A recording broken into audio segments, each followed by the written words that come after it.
Loyalty to the wrong partner seems stupid, right? Why be loyal to a slag who doesn't love you?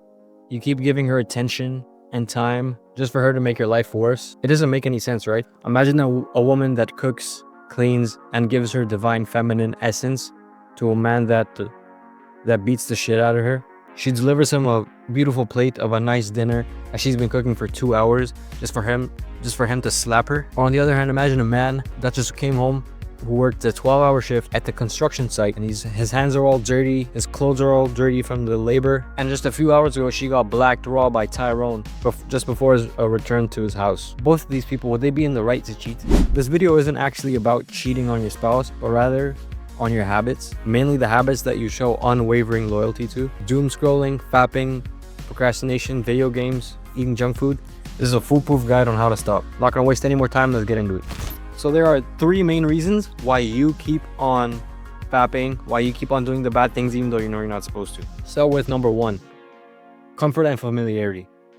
Bad habits are easy and familiar. They provide immediate gratification or relief to a problem or an uncomfortable situation that you might be feeling. The comfort of routine makes it difficult to break free.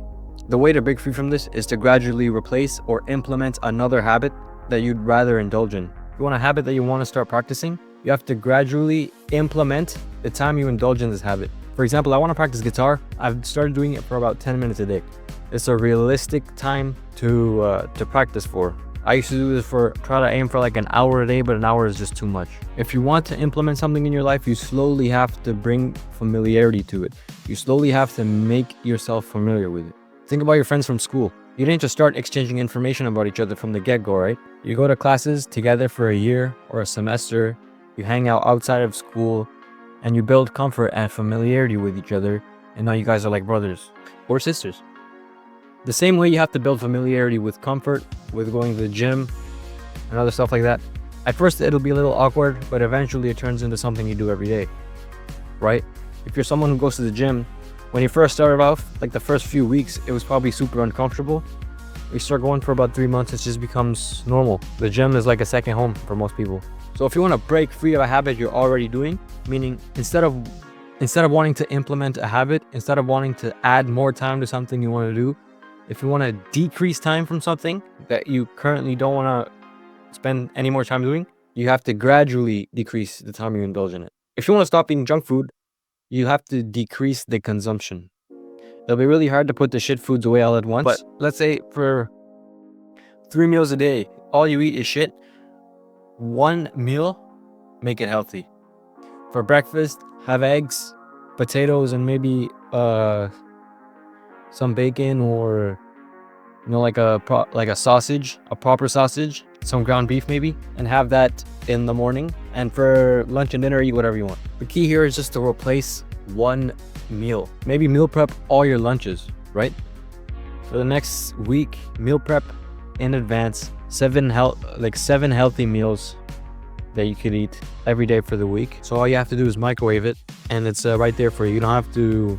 You could release the psychological burden of cooking something new every week, having to cook from fresh shit every day.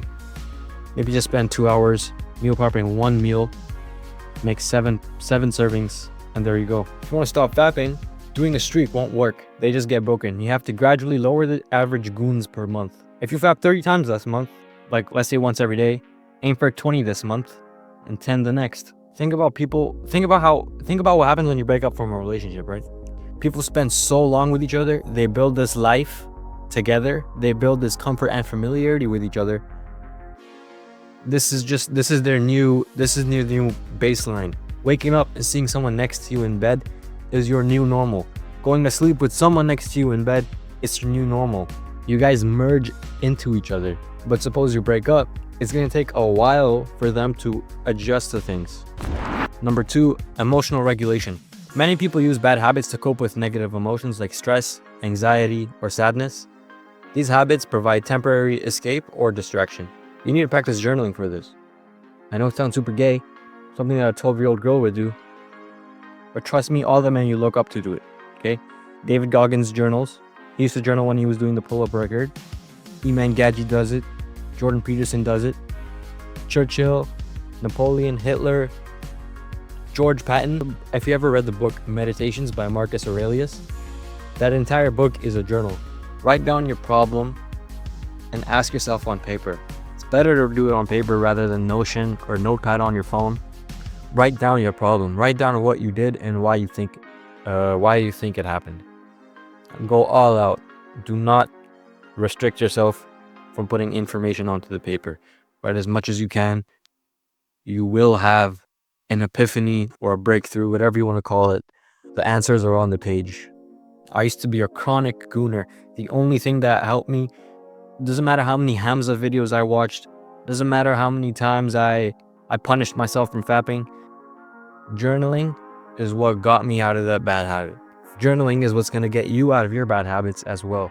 I promise you that if you did this 3 months ago, you would not have this problem you would have today.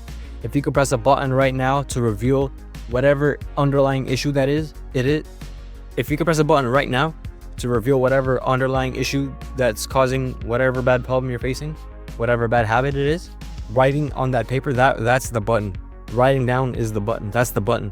If you do this today, 3 months from now, you won't have this problem. If you did this 3 months ago, you wouldn't be facing this problem today. I promise you. Lastly, number 3, fear of change. Change feels uncertain and overwhelming, so people avoid it by holding on to their other bad habits. The fear of the unknown can be stronger than the desire of improvement.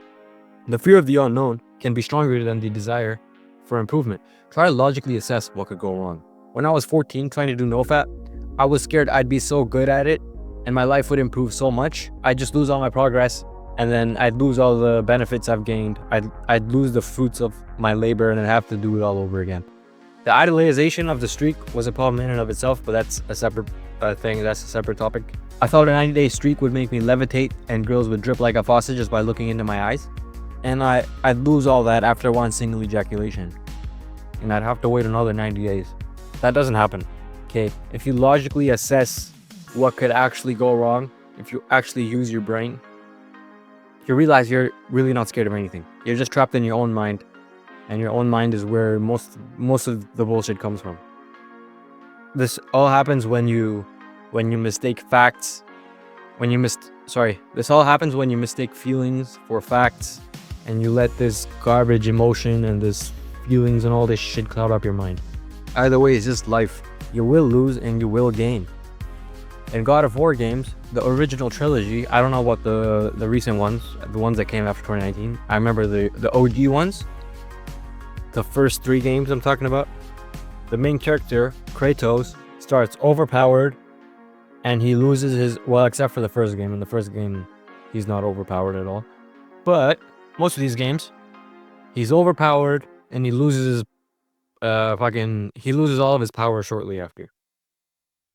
But he'll gain even more than what he initially started with at the end. That's life. You win some, you lose some. Don't be the cursed legionnaire, be like Kratos.